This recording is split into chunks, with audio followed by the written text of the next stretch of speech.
As-tu déjà ressenti que, peu importe tes efforts, une relation ne progresse tout simplement pas?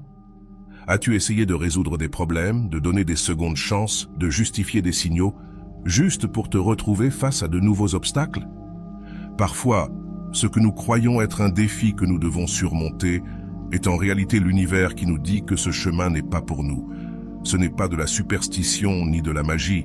La vie a des manières mystérieuses de nous montrer quand quelque chose n'est pas fait pour nous. Parfois, cela se fait doucement, avec de petits inconvénients que nous ignorons. D'autres fois, cela nous frappe si fort que nous ne pouvons pas éviter de nous en rendre compte.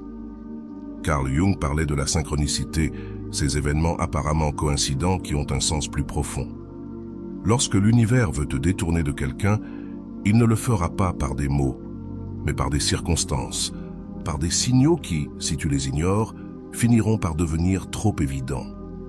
Freud expliquait que, souvent, nous nous accrochons à des relations qui nous font du mal, parce que nous sommes attachés à des schémas inconscients d'attachement. Ce n'est donc pas l'amour qui nous retient, mais la peur de lâcher prise. Mais que se passerait-il si, au lieu de résister, tu commençais à observer? Si, au lieu de lutter contre le destin, tu te permettais de comprendre ce qui se passe réellement? Rolando le dit clairement. Quand quelque chose n'est pas pour toi, l'univers te le montrera de toutes les manières possibles. Si tu continues à insister, le coup sera juste plus fort. Les signaux de l'univers. Pourquoi insistons-nous sur ce qui n'est pas fait pour nous? L'amour, lorsqu'il est forcé, laisse des cicatrices. On nous a appris que si quelque chose nous importe, nous devons lutter pour cela, que le véritable amour nécessite sacrifice, patience et dévouement. Mais il y a une grande différence entre se battre pour l'amour et s'accrocher à quelque chose que l'univers essaie de nous arracher des mains. Rolando l'explique sans détour. Si tu dois trop insister, si tu sens que chaque pas est une lutte, si une relation te génère plus d'anxiété que de paix, alors ce n'est pas de l'amour, c'est de la résistance. Avant d'aller loin, je te serais reconnaissant si tu mets un j'aime à la vidéo. Cela m'aiderait à continuer de diffuser cette philosophie. Si tu n'es pas encore abonné, je te recommande de t'abonner et d'activer la cloche pour ne manquer aucune vidéo. Carl Jung parlait du principe d'individuation. L'univers ne te retire pas des personnes, il te libère d'elles. Non pas comme une punition, mais comme une partie de ta croissance. Chaque personne qui quitte ta vie laisse de l'espace pour que tu deviennes la version de toi que tu n'as pas encore rencontrée. Freud affirmait que l'être humain a une tendance inconsciente à répéter des schémas d'attachement. Cela signifie que souvent, nous insistons sur des relations qui ne nous conviennent pas. Non pas parce qu'elles sont bonnes, mais parce qu'elles nous sont familières. Et voici la question la plus importante. Comment savoir si ce que tu vis est un défi à surmonter ou un signal qu'il faut lâcher prise? Rolando le dit clairement. Si ça fait plus de mal que de bien, si ça te confond plus que ça ne t'éclaire, si chaque pas est un obstacle au lieu d'un progrès, alors c'est l'univers qui te montre la porte de sortie. Combien de fois as-tu essayé de réparer quelque chose qui était brisé dès le départ? Combien de fois as-tu ignoré des signaux évidents seulement pour te retrouver au même point? L'univers n'est pas cruel, mais il est insistant. D'abord, il envoie des signaux petits, des situations inconfortables, des petits conflits, des conversations qui ne coulent pas. Si tu n'écoutes pas les signaux, ils deviennent plus grands. De la distance, du désintérêt, des promesses non tenues, des personnes qui te font sentir invisible. Et si malgré tout tu continues de ne pas voir ce qui est évident, le coup devient inévitable. Une trahison, un abandon, une rupture qui te force à lâcher prise. Car l'univers ne veut pas te punir, il veut te libérer. Mais dis-moi, combien de fois vas-tu encore insister sur quelque chose qui ne fonctionne pas? L'amour ne devrait pas être une bataille constante. Le bon amour coule, il ne se force pas. Si ce message a résonné en toi, je veux que tu écrives dans les commentaires. Je crois que ce qui est pour moi viendra sans souffrance. Car l'amour dont tu as besoin n'est pas celui que tu dois poursuivre, c'est celui qui vient et qui reste sans te faire douter. Il y a des moments dans la vie où nous continuons de nous accrocher à une relation, une personne ou une situation, sans réaliser que tout autour de nous nous crie qu'il est temps de lâcher prise. Nous résistons à voir la réalité parce que nous croyons qu'avec un peu plus d'effort, les choses changeront. Mais et si le problème n'était pas un manque d'effort, mais le fait que cette connexion n'était jamais destinée à rester à ce point? Lorsque l'univers te dit de lâcher prise, Il faut savoir écouter les signes et récupérer ta paix. La résistance au changement fait partie de la nature humaine. Quand on sent que quelque chose nous échappe, notre premier instinct n'est pas de le laisser partir, mais de le saisir encore plus fort. On croit que si l'on lutte assez, si l'on s'efforce plus, si l'on montre plus d'amour, tout s'alignera à notre faveur. Mais et si ce n'était pas le cas, Rolando le dit sans détour, quand quelque chose n'est pas fait pour toi, l'univers te le montrera de toutes les manières possibles. Si tu ne vois pas les petits signes, tu les verras dans les grands, et si malgré ça tu te résous, tu le verras dans la douleur. Combien de fois as-tu senti qu'une relation te vide de ton énergie, mais tu y restes parce que tu crois que ça changera? Combien de fois as-tu justifié le manque d'intérêt, le manque de réciprocité, les assiettes brisées? L'univers n'est pas cruel, mais il est persistant. Si une relation n'est pas pour toi, tu le sauras d'abord par des petits inconvénients, des divergences de valeurs, des problèmes de communication, des disputes qui ne se résolvent jamais. Si tu ne le vois pas là, de plus grandes épreuves viendront, des personnes qui te font sentir invisible, des situations qui te créent de l'anxiété, des moments où tu te sens seul à lutter pour quelque chose qui devrait être réciproque. Et si malgré tout, tu continues d'ignorer la réalité, le coup sera inévitable. L'abandon, la trahison, un événement qui te brise suffisamment pour te forcer à voir ce que tu n'as jamais voulu admettre. Carl Jung parlait de la synchronicité, cette manière par laquelle l'univers nous envoie des signes à travers des coïncidences qui semblent accidentelles, mais qui ont un sens profond. T'es-tu déjà senti que tout incite à t'éloigner de quelqu'un, mais tu continues de te résister? C'est là le problème avec l'attachement. Il nous fait croire que l'on se bat pour l'amour, alors qu'en réalité on se bat contre la vérité. Freud l'expliquait avec la psychologie de l'attachement. Souvent, on ne s'accroche pas à une personne, mais à l'idée qu'on en a, à ce qu'elle était autrefois, à ce qu'elle pourrait être, mais pas à ce qu'elle est réellement. L'amour véritable coule, il n'a pas besoin d'être forcé, il ne ressemble pas à une bataille constante. Mais alors, que se passe-t-il lorsque l'univers te dit de lâcher prise et que tu ne veux pas? Rolando l'explique clairement. Si tu t'accroches à ce qui n'est pas fait pour toi, tu finiras blessé, non pas parce que l'univers veut te punir, mais parce que tu résistes à quelque chose qui tôt ou tard doit arriver. Si tu sens qu'une relation est pleine d'obstacles, qu'il y a de plus en plus de distance, que l'énergie a changé, demande-toi, est-ce vraiment de l'amour ou est-ce juste ma peur de lâcher prise? Car voici la grande vérité. Quand quelque chose est pour toi, ça reste sans lutte. Quand quelque chose n'est pas pour toi, ça s'en va, même si tu t'y accroches de toutes tes forces. Alors dis-moi, combien de signes encore as-tu besoin? Jusqu'à quand vas-tu ignorer ce qui est déjà évident? Si cette question t'a fait réfléchir, je veux que tu prennes une feuille et que tu écrives tous les signaux que tu as ignorés. Fais-le sans peur, sans excuse. Sois honnête avec toi-même. Si l'univers t'a montré que quelqu'un n'est pas fait pour toi, peut-être est-il temps de l'écouter. Si ce message résonne en toi, écris dans les commentaires. Je crois que ce qui est pour moi arrivera sans souffrance. Parce que lorsque tu arrêtes de résister et que tu apprends à flotter, tout ce qui t'appartient vraiment trouvera un moyen de rester. Apprendre à lâcher prise, des exercices psychologiques pour laisser partir ce qui n'est pas fait pour toi. Lâcher prise n'est pas facile. Si c'était le cas, nous ne serions pas ici. Nous ne serions pas à la recherche de réponses, nous ne serions pas en train d'essayer de comprendre pourquoi quelque chose qui semblait si prometteur a fini par s'effondrer. Mais voici la vérité que personne ne veut admettre. L'univers ne te prend pas des gens, il te les libère. Le problème, c'est que souvent, nous confondons l'amour avec l'attachement, la persévérance avec l'insistance, l'espoir avec la résistance. Rolando le dit clairement. Tu ne peux pas guérir si tu continues de t'accrocher à ce qui n'existe plus. Et si quelque chose est vraiment fait pour toi, tu n'auras pas besoin de t'y accrocher si fort.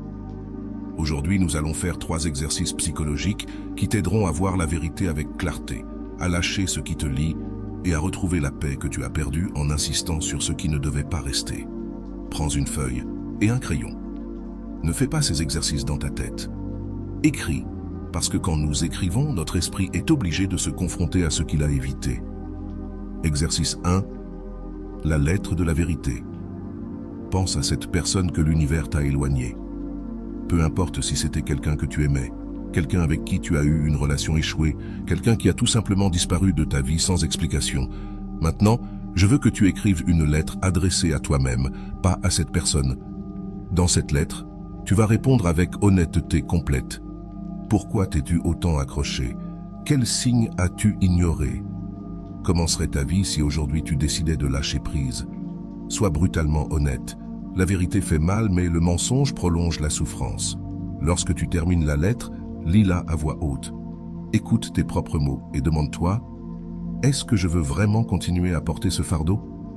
Parce que voici la grande révélation. Bien souvent, la seule raison pour laquelle nous restons attachés, c'est parce que nous ne nous sommes jamais permis d'admettre la vérité. Exercice 2. La liste du désenchantement. Sur une feuille, divise la page en 2 colonnes.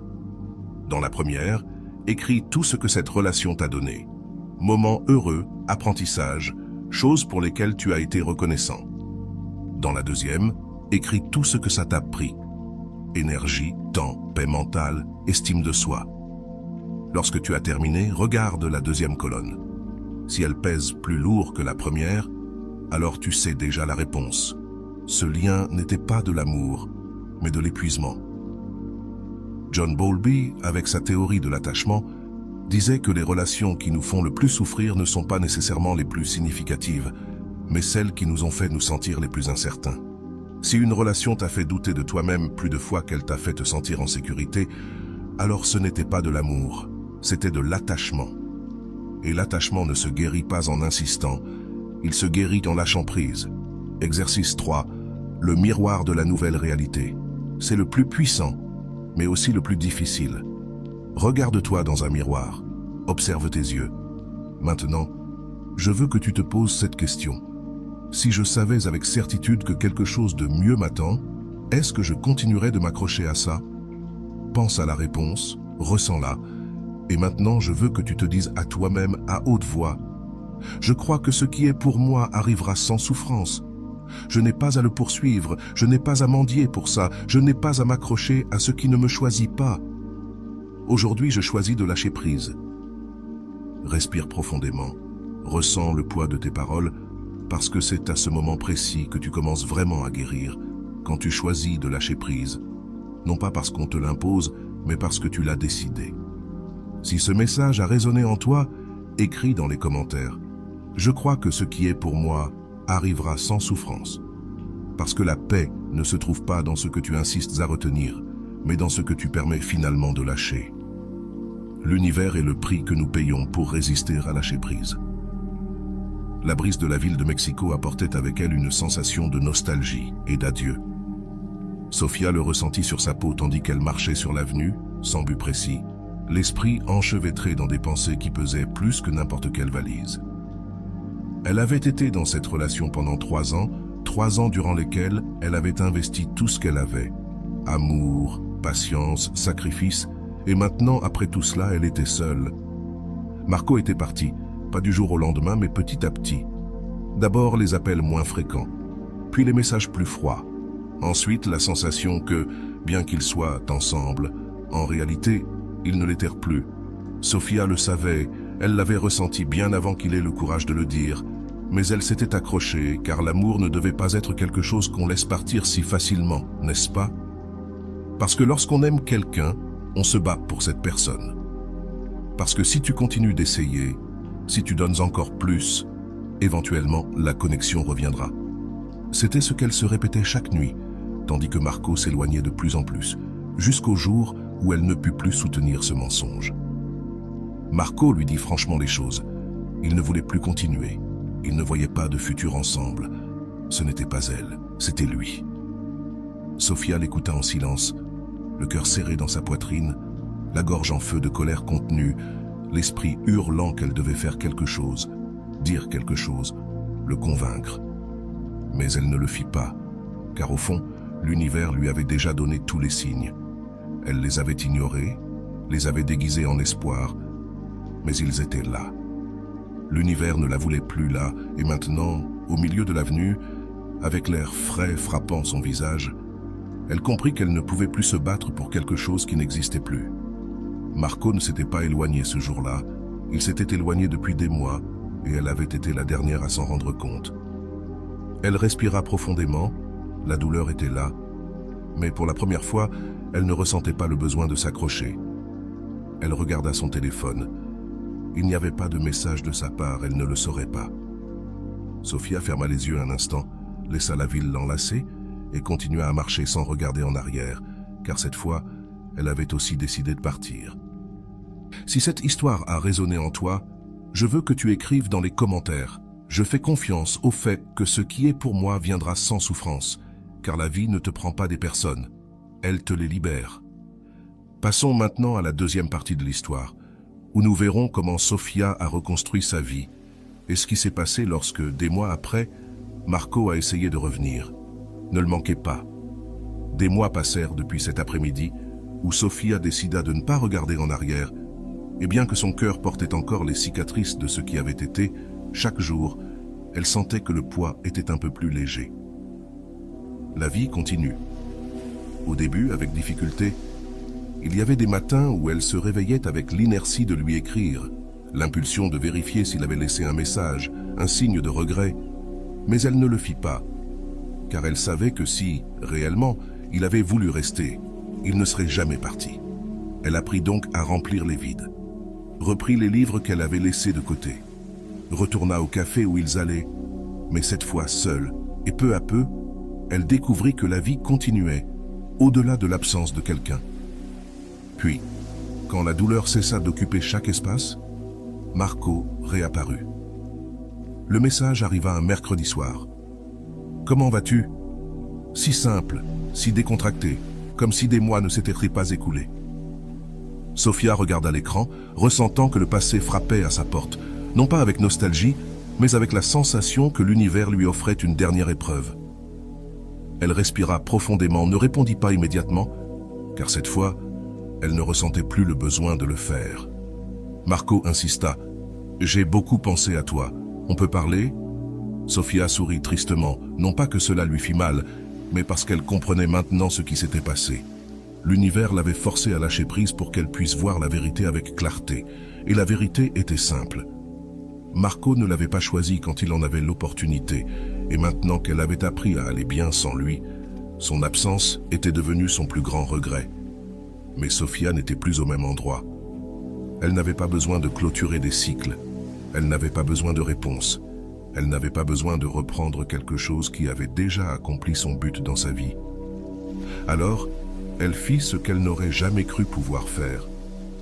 Elle posa le téléphone de côté, éteignit les notifications et alla dormir en paix, car pour la première fois depuis longtemps, elle savait qu'elle n'avait plus rien à dire.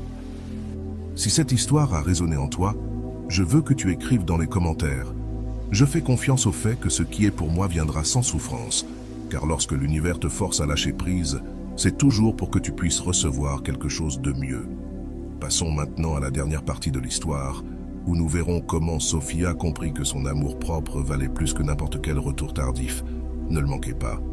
Sophia a vécu ce que beaucoup d'entre nous avons expérimenté un jour, s'accrocher à quelqu'un qui est déjà parti en esprit, mais pas en présence.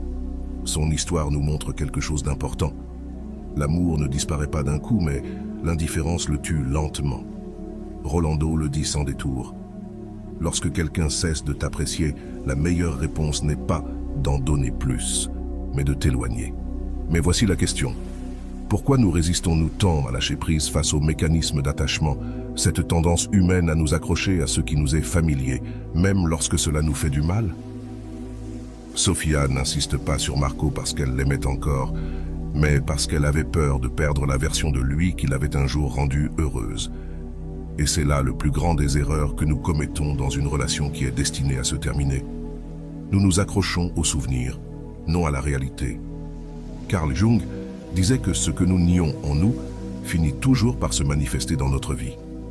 Sophia l'a nié que Marco n'était plus là, jusqu'à ce que l'univers la force à l'accepter. Le silence de Marco n'était pas une pause, c'était un adieu. Mais combien de fois encore fallait-il attendre un signe pour le comprendre ? Rolando l'explique clairement. L'univers ne te retire pas des personnes, il te libère d'elles. Et plus tu insistes pour retenir ce qui n'est pas pour toi, plus le processus sera douloureux. Le moment où Marco a disparu a été celui où Sophia s'est retrouvée avec elle-même. Quand elle a cessé de le chercher, ce fut lui qui sentit son absence. car c'est ainsi que fonctionne l'amour-propre. Quand tu cesses d'insister sur quelqu'un, c'est là qu'il commence à réaliser ce qu'il a perdu. Mais dis-moi, quel sens a-t-il d'attendre que quelqu'un apprécie ce qu'il n'a pas su protéger? L'univers a offert à Sofia un cadeau déguisé en perte. Il lui a retiré Marco pour qu'elle puisse retrouver sa paix. Et quand il a voulu revenir, elle n'avait déjà plus d'intérêt à ouvrir la porte. Si ce message a résonné en toi, je veux que tu écrives dans les commentaires « Je crois que ce qui est pour moi arrivera sans souffrance ». Parce que l'amour-propre n'est pas attendre que quelqu'un revienne, c'est comprendre que si cette personne est partie, c'est parce qu'elle n'aurait jamais dû rester. L'amour-propre n'est pas une destination, c'est un processus qui commence souvent par la perte. Sofia pensait qu'elle perdait Marco, mais en réalité, elle se retrouvait elle-même. Rolando l'explique clairement. Parfois, le plus grand acte d'amour n'est pas de rester, mais d'apprendre à partir quand tu n'es plus valorisé. La question ici est, comment appliquons-nous cette leçon dans notre propre vie? Parce que lâcher prise ne signifie pas simplement bloquer quelqu'un ou arrêter de lui écrire. Lâcher prise, c'est quelque chose de plus profond. Lâcher prise, c'est accepter la réalité. C'est arrêter d'attendre un message. C'est cesser d'analyser ce que tu as mal fait. Freud disait que le désir inconscient de répéter des schémas est ce qui nous garde attachés au passé. Si tu as du mal à lâcher quelqu'un, demande-toi, l'aimais-je vraiment? Ou ai-je juste peur de recommencer à zéro? Carl Jung parlait de l'individuation, le processus de se connaître soi-même. Quand quelqu'un part de ta vie, c'est qu'il a rempli son rôle dans ta croissance. Le problème, c'est que nous résistons à l'accepter. Nous nous accrochons parce que nous voulons que l'histoire ait une autre fin. Mais la vérité, c'est que la fin a toujours été là. Seulement, nous ne voulions pas l'accepter. Sofia l'a compris quand Marco est revenu. Après toute cette douleur, elle s'est rendue compte qu'elle n'en avait plus besoin. Parce que c'est ça la vraie victoire. Ce n'est pas que quelqu'un revienne, mais que lorsque cela arrive, tu n'aies plus le besoin d'ouvrir la porte. Rolando l'explique avec une phrase puissante. L'amour qui a besoin de ta souffrance pour exister, ce n'est pas de l'amour, c'est de l'attachement. Si tu as encore du mal à lâcher prise, voici une question qui peut tout changer. Si aujourd'hui tu pouvais choisir entre continuer d'attendre ou retrouver ta paix, que choisirais-tu? Sofia a choisi sa paix, et toi, tu peux aussi le faire. Et voilà, j'espère que vous avez trouvé beaucoup de valeur dans cette vidéo. Merci d'être resté jusqu'à la fin de cette vidéo. J'adore quand vous faites ça. Si vous voulez une autre vidéo sur ce sujet, écrivez en commentaire, j'en veux encore plus. J'espère vous revoir dans une autre vidéo.